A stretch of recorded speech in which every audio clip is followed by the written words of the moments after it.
Salut tout le monde! Aujourd'hui, j'avais envie de profiter de ce moment d'isolement à cause du coronavirus pour vous partager quelques suggestions de films qui sont présentement sur Netflix et que je trouve qui valent la peine d'être vus ou revus, c'est selon. Le premier film que j'ai été vraiment agréablement surprise de voir sur Netflix, c'est My Girl, qui commence à dater pas mal, là. C'est sorti en 91. Et dans le fond, ce film-là, ça a été pas mal le premier film qui m'a comme présenté le concept de la mort quand j'étais plus jeune. On avait ce film-là, on l'avait enregistré à la télé sur une cassette, là, puis je l'ai vraiment écouté souvent. J'aime beaucoup ce film-là. Est-ce que c'est parce que je suis nostalgique? Je penserais pas. Je pense que c'est un vrai bon film, puis la trame sonore est vraiment délicieuse. Un autre classique que j'aurais pas besoin de vous présenter, c'est The Matrix. La Matrice, évidemment, vous l'avez tous vu, probablement. Sérieusement, que je vois une personne me dire qu'il l'avait pas encore vu en commentaire, mais j'espère que si tu l'as pas vu, tu vas aller l'écouter, parce que c'est vraiment bon, puis moi, je vais certainement le réécouter dans les prochains jours. Éventuellement, je vais finir par en revenir là, des classiques, mais là, j'en ai un autre à vous présenter et c'est The Fifth Element, le cinquième élément. Pour moi, ça a été tellement un classique, ça m'a vraiment marqué, ce film-là. Attention, par exemple, ça l'a un peu mal vieilli. Je l'ai écouté il y a quelques jours avec Fred, puis je dois dire que dans ma tête, ça l'avait bien vieilli, mais finalement, pas tant que ça.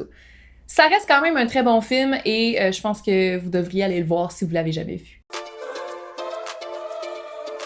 Un des films qui m'a le plus touchée, qui est sorti dans les dernières années, c'est Lion. C'est l'histoire d'un jeune Indien qui se fait adopter par une famille australienne et qui, en grandissant, décide d'essayer de retrouver ses racines. Puis, mon Dieu, ouf, c'était difficile, c'était touchant. C'était vraiment un beau film. Honnêtement, là, si vous l'avez pas encore vu, c'est à voir. Un film de science-fiction dont on a énormément parlé dans les médias dans les dernières années, probablement parce que son réalisateur vient de chez nous, c'est Denis Villeneuve, c'est Arrival. C'est tellement bon, ce film-là. Un film d'extraterrestres qui ont décidé de se parker sur la Terre.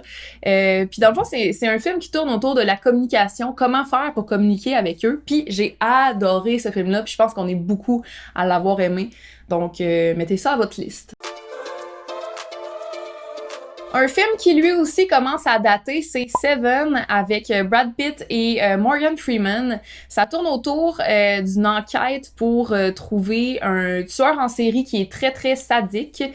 Pour ceux qui aimaient la chaîne de Victoria Charlton, je pense que vous allez aimer ce type de film-là. Même si c'est sorti en 95, je pense que c'est toujours à jour. Girl Interrupted avec Angelina Jolie, je pense qu'en français c'est Jeune fille interrompue, si je me trompe pas.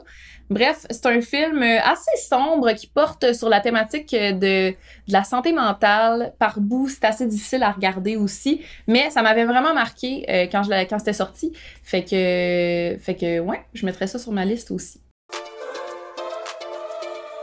The Pursuit of Happiness avec Will Smith, je sais pas si je le dis comme il faut, à la poursuite du bonheur, il me semble. Bref, ce film-là, je l'ai réécouté il y a pas longtemps, ça m'a tellement touchée. Ça te remet en perspective le privilège qu'on a d'avoir un toit sur la tête à chaque jour. Et ouais, c'est vraiment un film à voir, là, honnêtement, ça fait réfléchir beaucoup. Fait que Pursuit of Happiness avec Will Smith, très bon. Un petit film d'horreur pour pimenter ma liste. Je suis une très grande fan de films d'horreur. J'en écoute beaucoup. Malheureusement, il y en a pas beaucoup qui sont bons. Puis celui-là, je l'avais trouvé très bon. C'est The Exorcism of Emily Rose.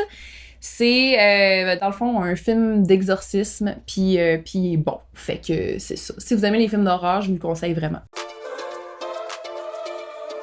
On change complètement de répertoire, j'avais envie de vous suggérer une comédie musicale. Moi qui ne suis pas une grande fan de comédie musicale, j'ai adoré ce film-là.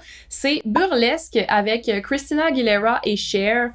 Très très bon film, même si vous aimez pas les comédies musicales, je vous le dis. C'est une comédie romantique qui tourne autour d'une jeune fille qui se cherche un nouvel emploi, puis après ça, le reste, tout déboule, puis... C'est vraiment léger, puis c'est léger et bon.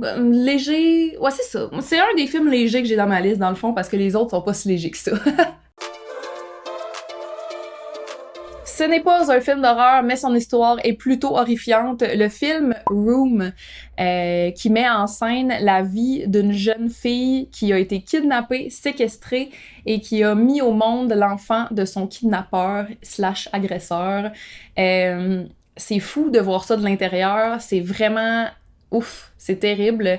Encore une fois, si vous êtes fan d'histoires de true crime, ça fait voir ça d'une toute autre manière.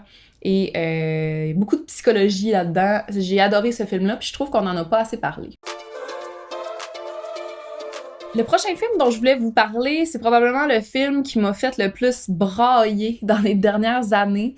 C'est Okja, qui est en quelque sorte une critique de l'élevage intensif d'animaux pour la consommation, les élevages industriels. C'est pas un documentaire, là, c'est vraiment une fiction, mais quel beau film, puis ouf, c'est difficile, c'est vraiment difficile. Que vous soyez végétarien ou pas, là, vous allez comprendre, c'est genre... Bref, voilà. J'avais pas le choix de mettre un film de Quentin Tarantino dans cette liste et j'ai choisi mon préféré, Django. Ben, mon préféré. Je dois dire que j'aime beaucoup les Kill Bill aussi, mais Django, là,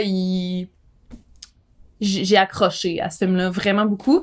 Django, ça donne un aperçu de l'époque où l'esclavage était encore légal aux États-Unis. Très difficile... des images vraiment difficiles à regarder. Et évidemment, à la sauce Tarantino, là, avec l'exagération des scènes violentes, beaucoup de sang qui revole, beaucoup de trop de sang qui revole, en fait.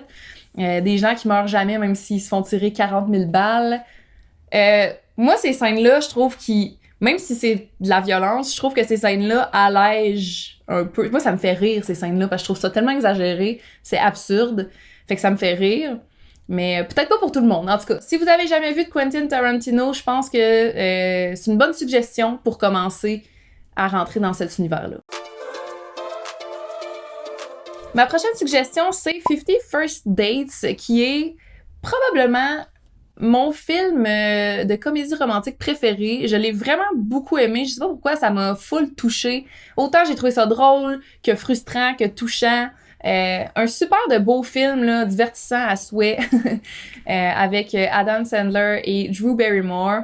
C'est l'histoire d'un homme qui tombe amoureux d'une femme qui a plus de mémoire à long terme. Dans le fond, sa mémoire se reset à chaque 24 heures. Donc, vous comprenez pourquoi ça peut être frustrant.